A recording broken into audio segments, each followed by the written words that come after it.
Sa mga adik sa Mobile Legends dyan, hanggat sa hindi lumuluwa ang mata, tuloy ang laro. Hanggat sa hindi namamaga ang mata, email ng email.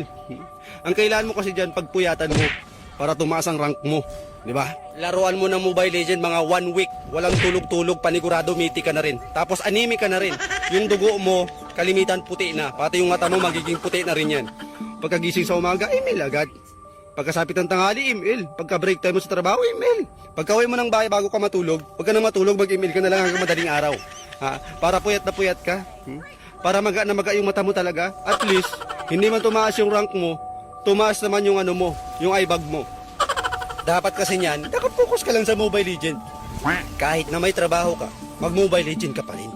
Para tanggalin ka na sa trabaho mo. Ha? Yung iba nga kapag naglaro ng Mobile Legend, talagang may kasamang puso . Kahit na inaaway na ng asawa, tuloy pa rin ang laro. Anong asawa-asawa? Mobile Legend to, asawa ka lang.